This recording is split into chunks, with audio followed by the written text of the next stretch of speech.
Токму така, секој петок имате можност и прилика да ја следите рубриката, односно разговорот со нашата колешка, дописничка од Лондон, колумнистка и новинар, Жанита Скерлев, и ме радува што и овој пат и оваа седмица имаме можност во живо да ја гледаме. Доколку ја следите Жанита, односно доколку ги следите незините колумни и доколку сте ја прочитале незината последна колумна насловена Сендвич без корка, таа таму објаснува дека неодамна имала прилика да плати многу скап чај пиејќи го во Лондон. Затоа се одлучивме ние во Слободен печат да и направиме чајче бесплатно, нема да изземеме воопшто пари. Се надевам дека ќе биде исто толку вкусно како и во Лондон чајчето. Жанита, ќе ти посакаме добро утро. Ова е прекрасно изненадување. Повелете, нека ви е на здравје чајчето. Фала, ќе го пиеме заеднички во друштво со нашите гледачи и ќе зборуваме за интересни теми. Дали ќе го пиеме со малото прсте кренато нагоре? Па може да... Како да сме во некој од елитните лондонски ресторани, каде што одат нели оние славните и богати, повеќе богатите кои нели традицијата им е вака. Па со прстото нагоре. Да, сега не е English breakfast, но се надевам дека во следна прилика ќе имаме можност. Многу добро. Нека ви е на здравје, драго ми е. Фала. Нека ви е на здравје. Пишувате во последната колумна, вие веќе долго време живеете во Лондон. Како е да се живее во Лондон? Прекрасно. Прекрасно е и покрај единственото нешто што никако не можам да се помирам, тоа е времето.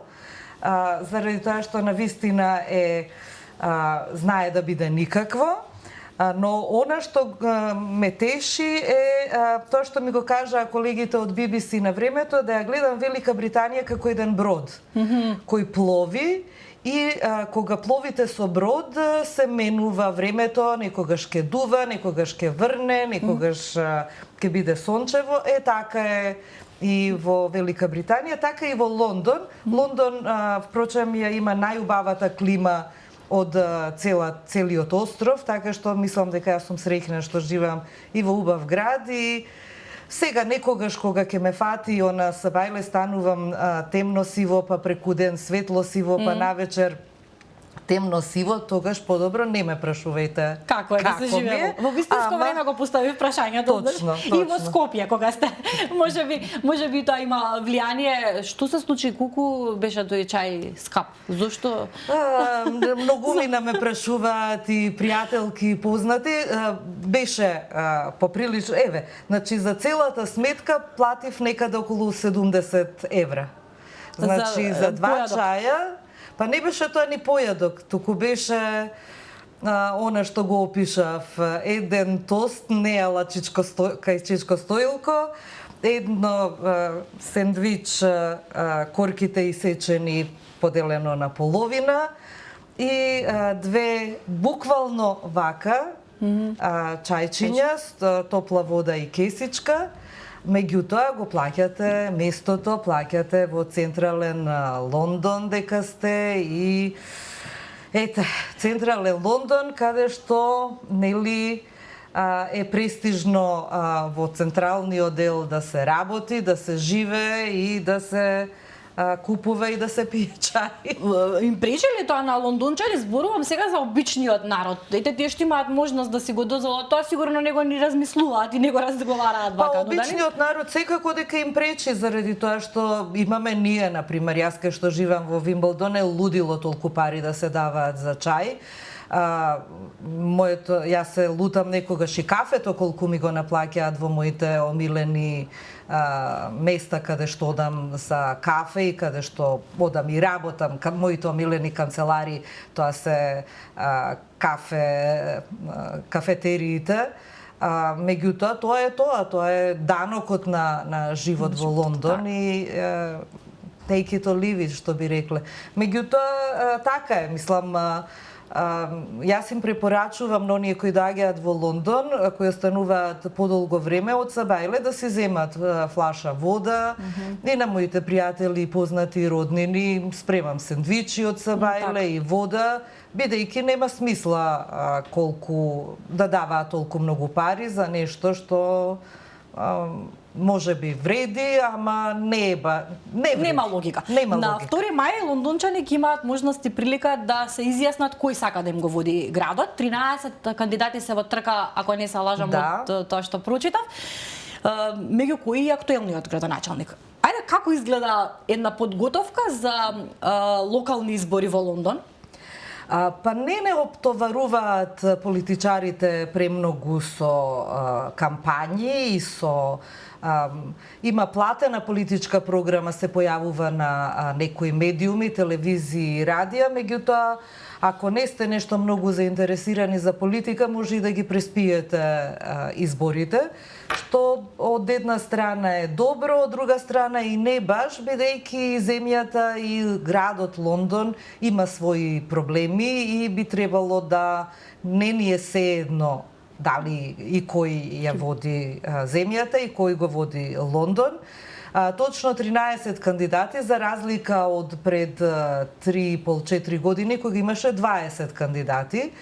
Сега нешто се проречи листата, за да се пријави некој да биде кандидат за градоначалник на Лондон, треба да даде 10.000 фунти, како, и не е тоа депозит, туку е како влезница во трката за градоначалник.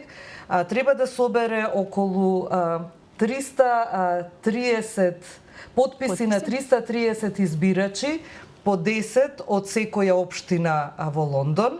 Значи, треба да се потруди да оди по сите општини во Лондон, да собере гласови, односно подписи од луѓето кои се избирачи. И на 2 април 6,2 милиони регистрирани гласачи од 8,9 милиони жители на Лондон би требало да излезат и да гласаат. Оваа година има една разлика и прв пат ќе се гласа така. Владата го смени законот на гласање. Порано беше, например, кога гласавме и за градоначалник и за советници и се, на ливчето имавме кој ни е прв избор и кој ни е втор избор. Аха, така. И потоа тие се собира, па потоа се одеше во втор круг, па имаше некои политички, нели, оние што ќе отпаднеа или што има помалку, па ќе се појавеа на телевизија, па ќе кажа добро, ние не собравме доволен број гласови, ама вие сега одете и гласајте за тој и тој или таа и таа. Сега нема така, сега е сменет изборниот законник и сега кој ќе собере мнозинство гласови, тој станува градоначалник. А што се случува со тие пари што ги даваат однапред? Тие што ги изгубат, потоа им ги враќа некои пари или не? Не, тоа е тоа заради тоа што со тие пари се покрива целата административна работа на администрацијата, на бирократијата, која нели ги спрема гласачките ливчиња, плаќа луѓе на гласачки места и сите тие работи, така што нема. Мислам, тоа е влог кој се дава и ако се победи добро, ако не, значи оној кој ќе победи со просто мнозинство станува градоначалник или градоначалничка.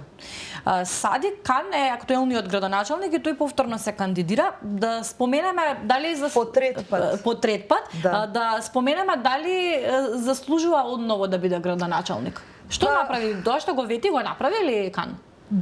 Еден дел од тоа што го вети го направи, меѓутоа живееме во доста немирни, турбулентни времиња, така што и тој некои работи од тие што ги вети не успеа да ги направи, но може би не по негова вина, меѓутоа може би и по негова вина. Лондончани ќе кажат на 2 април што мислат и како мислат.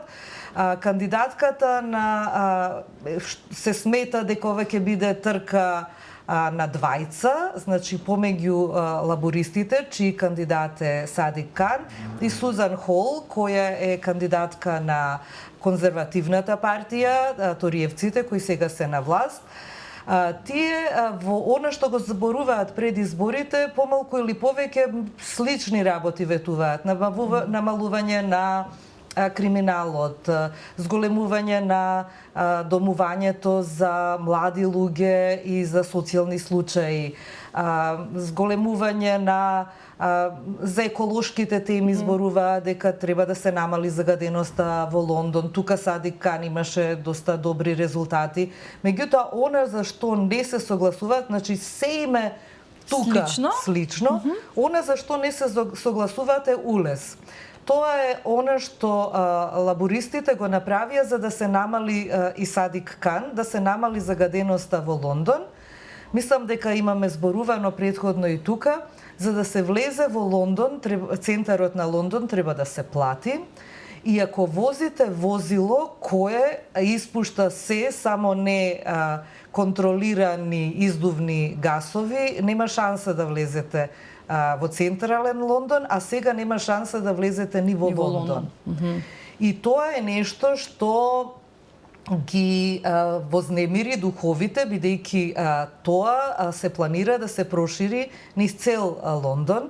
Тоа даде резултати, бидејќи загадувањето се намали, опипливо, кога шетате низ централен Лондон, не ви течат солзи радосници или жалосници, но уште работа треба за тоа. Сузан Хол се обидува да кокетира со не со централниот дел, туку со другите периферијата, каде што има и повеќе работничка класа, меѓутоа има и средна и повисока класа кои не се задоволни од тоа што мораат своите тенкови од една страна, кои се голтачи на дизел, или оние возилата од едно време кои, окей, ајде да ги опишам, не се многу, ама како делбои родни од мучки или Only Fools of Horses, мали што прат. Всушност, оние возила кои ги гледам на скопските улици и се чудам кој добога им дал дозвола, како поминале на технички преглед, бидејќи испуштаат отрови, и тоа е страшно. Тоа е клучно прашање. И тоа ќе биде нешто што ќе реши. Садик Кан моментално има 25% предност пред, меѓутоа ова што нема да има преференцијално прв кандидат, втор кандидат, може да ги помети сметките. Другите двајца кандидати кои се на либерал-демократите и на зелените имаат фини програми и се, мене лично ми се допаѓаат и едниот и другата, но мислам дека ова сепак ќе биде трка на два коња. Садик Кан дури се сликаше, отиде на една фарма, па два коња држеше да покаже така ќе биде. Гласањето е на втори, на трети ќе биде обнародено кој ќе победи и на четврти новиот или староновиот или новата градоначалничка ќе влезат во градско собрание и работата ќе продолжи business as usual. Еден од најголеми 2 април. Јас погрешив 2 мај реков. 2 април е гласањето. Или 2 мај. Значи сега дај да провериме да не ги. Да, затоа што јас мислам дека реков 2 мај, а сега 2 мај. 2 мај. Така, добро. 2 мај, јас погрешив. Се извинувам. Нема проблем. 2 мај, четврток 2 мај. Еден од најголемите проблеми со кои што се соочува Лондон е и бездомниците. Да. Впрочем, еве според последните податоци во Лондон имало 4389 бездомници во четвртиот квартал од 2023 година. Сега не знам дали ова е најсвежа информација, можеби има и нешто поново на што јас успеав да го најдам, што воопшто не е мала бројка и сигурно не е пријатна гледка да се види. Ветува ли некој нешто околу од кандидатите за градоначалници, нешто околу бездомниците? Па ветуваат, меѓутоа не го сметаат тоа за главен проблем. Тоа е нешто што дава лоша слика за Лондон. Во централен Лондон се собираат бездомниците, бидејќи просјачат за пари, тука има туристи, не е убава слика која ќе видите навечер во влезовите на бутиците, на рестораните, каде што има air condition, па топло излегува од под вратата, па им доаѓа топло. Се прават кампањи, дури членови на кралското семејство на времето Вилијам и Хари одеа навечер, спија, надвор со бездомниците за да видат како е, па да кажат дека е Солидарност? никако, дека е тешко. Додуша не требаше тие да ни кажа дека е тешко, мислам може да се предпостави, но добро беше што вниманието го вртеа кон тоа. Лондон е голем град и доаѓаат и од цела земја луѓе по потрага по друг живот, по слава, по среќа и се случува некои да не го најдат тоа и да низ онаа решетка на животот да останат без дом, да останат без... Има луѓе и со ментални проблеми, има луѓе... Во крајна линија има и луѓе кои сакаат така да живеат. Това се мал број, меѓутоа има и такви. Изборот е Сакам да се навратиме уште малку на изборите, на престојните избори. На кој начин изгледа гласањето и што се гласа како кај нас во училишта? Каде се гласа таму? Има разни гласачки места, се гласа во училишта, се гласа во цркви, се гласа во физкултурни сали, се гласа. Многу интересно беше, баш са Бајлево додека гледав нешто, некои информации, дека имаше некои се обидоа ториевците некоја негативна кампања да направат, демек Лондон е град, мрачно, се, и ке изгрее сонце и веќе е поинаку, па ги испокара комисиите што се задолжени да следат фер избори, па се повлекоа, дури и кандидатката нивна се оградува од такви реклами за изборите кои навистина се полни со неточни информации. Порано беше допред овие избори беше одам јас да гласам, кажувам која сум, име и презиме, кажувам адреса. Добро. И една таму со ленирче, вака ќе направи, Жанета, добро, и ќе ми ги даде. Без идентификација? Ништо. Ќе ми даде. Ова сега ајде да не правиме шеги на она кога ми тргна. Еден виц има, и јас одам со ливчето, влегувам, кажувам првиот кандидат, вториот кандидат, така беше пред 2001 година, го ставам ливчето, излегувам надвор, ме прашува еден за кого гласавте, а не смее да ве праша никој, гласав, добро. И ако ми е симпатичен, тој ќе кажам, ако не ми е симпатичен, не кажувам. Сега Ве прашува комотно за кого сте гласали, има и такво нешто. Има и такво нешто, меѓутоа тоа седи еден чичко пензионер пред нашата црква, бидејќи нашето гласачко место во Вимбелдон, каде што суме црква. Инаку во црквите јога се вежба и се, ама тоа е друга приказна. Сега е поинаку. Сега имаше во еден дел од Лондон, во една општина, имаше многу изборни марифетлуци, каде што се појавуваа, па гласаа во туѓо име, па правеа некои Што не ви бараат документ, тоа може... На доверба, меѓутоа видоа англичани дека довербата баш и не може да биде во космополитски град, каде што доаѓаат од сите земји и од цел свет луѓе. низ годините постојано така било? Цело време било така, на доверба. Цело време на доверба.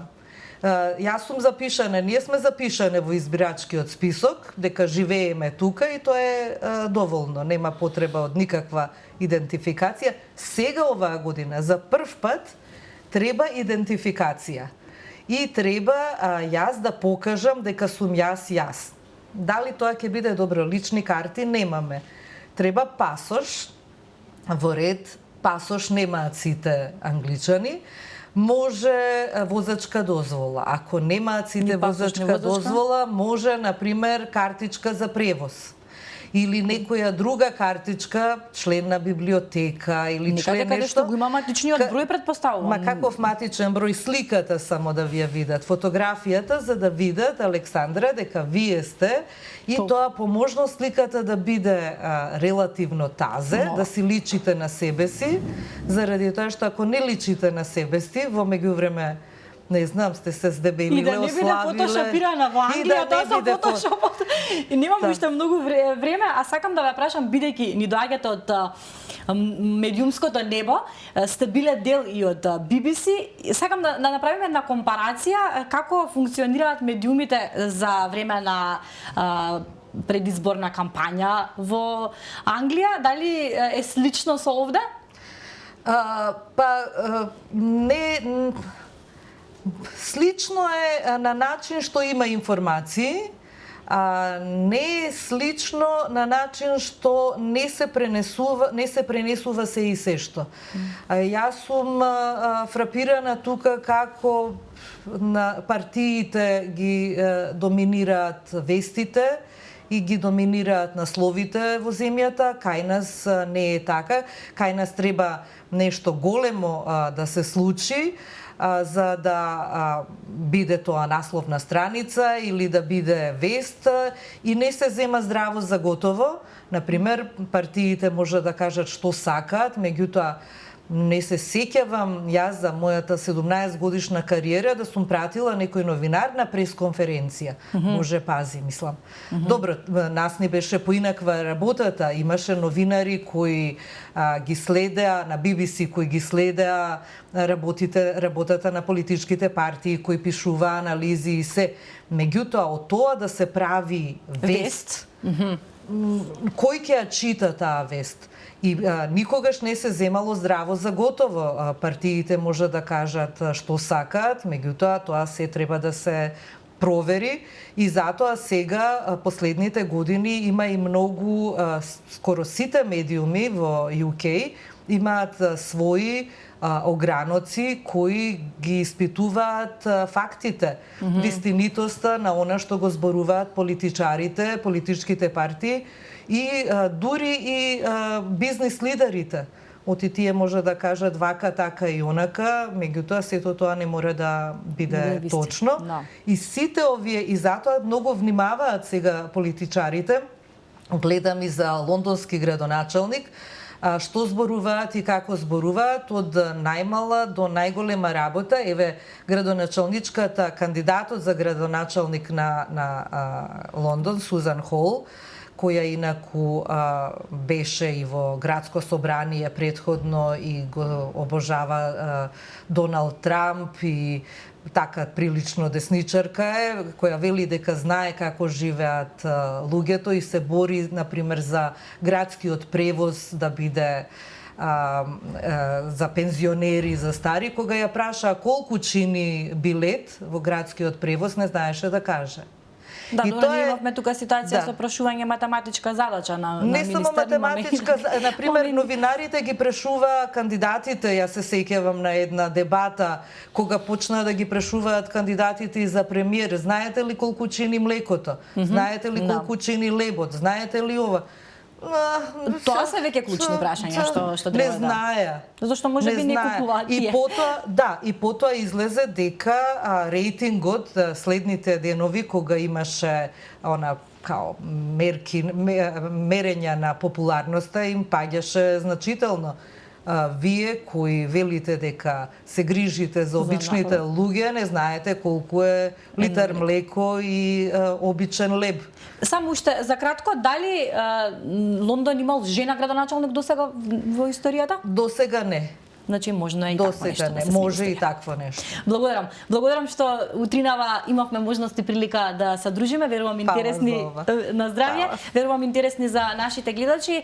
Додека сте во Скопје, додека сте во Македонија, посетувате ли театар, посетувате ли културни настани? Се трудам колку што можам, меѓутоа не ми успева секогаш, заради тоа што кусо време сум тука и таман ќе решам нешто да посетам кога тоа дента или кога патувам или 2 дена потоа, меѓутоа не ми е тоа е лош изговор, ќе се потрудам барем оваа недела, бидејќи ќе бидам следната недела ќе бидам тука, значи пак ќе се видиме во петок, барем следната недела да одам некаде. Во продолжение и вие и нашите гледачи ги имате можност да чуете каде можете да одите во слободно време кога се работи за ноќниот живот во Скопје и пошироко. Ја пречекуваме во студиото колешката Ана Јанева и таа ќе ни ги каже сите детали за тоа каде може да одиме во слободно време.